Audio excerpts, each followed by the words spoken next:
Malam, perkenalkan, nama saya Nadila Edi dari kelas Petik D, NIM 200209502123, Prodi Pendidikan Teknik Informatika dan Komputer, dosen Mustari Lamada SPD MT, Universitas Negeri Makassar. Pembahasan yang akan saya bahas yaitu yang pertama prinsip kerja penguat, yang kedua 3 jenis rangkaian penguat menggunakan transistor dan uraikan perbedaan masing-masing. Apa itu rangkaian penguat? Rangkaian penguat adalah suatu rangkaian yang digunakan untuk menguatkan sinyal masukan. Rangkaian penguat biasanya dibangun dari sebuah transistor hingga beberapa transistor. Yang pertama, penguat RF, radio frekuensi, adalah perangkat yang berfungsi memperkuat sinyal frekuensi tinggi dan diterima oleh antena untuk dipancarkan. Penguat radio frekuensi ini dirancang dengan menggunakan komponen-komponen yang memiliki keistimewaan dan mampu untuk memperkuat sinyal yang dikerjakan pada frekuensi radio. Penguat radio frekuensi yang ideal harus menunjukkan tingkat perolehan daya yang tinggi, gambaran noise yang rendah, stabilitas dinamis yang baik, admintasi pindah baliknya rendah, sehingga antena akan tersosialisasi oleh isolator, dan selektivitas yang cukup untuk mencegah masuknya frekuensi frekuensi bayangan dan frekuensi lainnya. Jenis rangkaian yang umum dipakai pada rangkaian radio khususnya transmiliter adalah rangkaian penguat kelas A dan rangkaian penguat kelas C. Rangkaian penguat kelas A biasanya digunakan untuk transmitter dengan spektrum frekuensi dikategorikan rendah. Contohnya transmitter AM yang bekerja pada spektrum MF atau radio medium frekuensi, dan HF high frequency.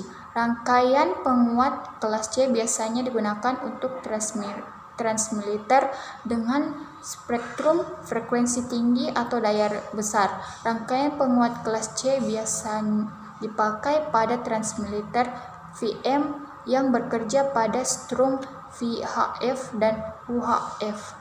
Lihat pada gambar berikut. Yang kedua, rangkaian penguat menggunakan transistor. Yang pertama, penguat common bus.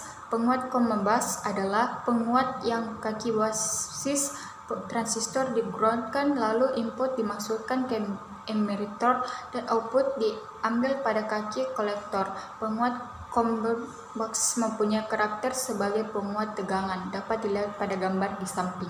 Kedua, penguat common emitter. Penguat common emitter adalah penguat yang kaki emitter transistor di-groundkan, lalu input dimasukkan ke basis dan output diambil pada kaki kolektor, serta mempunyai karakter sebagai penguat tegangan. Pada rangkaian ini, emitter di-groundkan atau ditanahkan. Input adalah basis dan output adalah kolektor, dapat dilihat pada gambar di bawah. Yang ketiga, penguat common kolektor. Penguat common kolektor adalah penguat di mana kaki kolektor transistor di-groundkan atau ditanahkan, lalu input dimasukkan ke basis dan output diambil pada kaki emitter, dan penguat ini berkarakteristik sebagai penguat arus.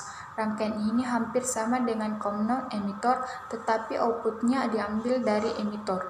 Input dihubungkan ke basis dan output dihubungkan ke emitter. Rangkaian ini disebut juga dengan emitter follower atau pengikut emitter karena tegangan output hampir sama dengan tegangan input, dapat dilihat pada gambar di samping. Dari ketiga figurasi transistor memiliki perbedaan masing-masing yang berkait langsung dengan tegangan, arus, daya, dan sinyal fase yang dihasilkan terhadap sinyal masukan. Berikut tabel perbandingan figuran transistor pada COM bus, COM kolektor, dan COM emitter, dapat dilihat pada gambar. Dari penjelasan ketiga figurasi transistor di atas, dapat disimpulkan bahwa rangkaian penguat yang digunakan tergantung kebutuhan bagian mana yang akan dikuatkan, yakni COM bus untuk menguatkan tegangan tanpa menguatkan arus, common kolektor untuk menguatkan arus tanpa menguatkan tegangan, dan common emitter untuk menguatkan daya. Hasil pemaparan materi saya, jika ada salah kata mohon dimaafkan dan selamat malam.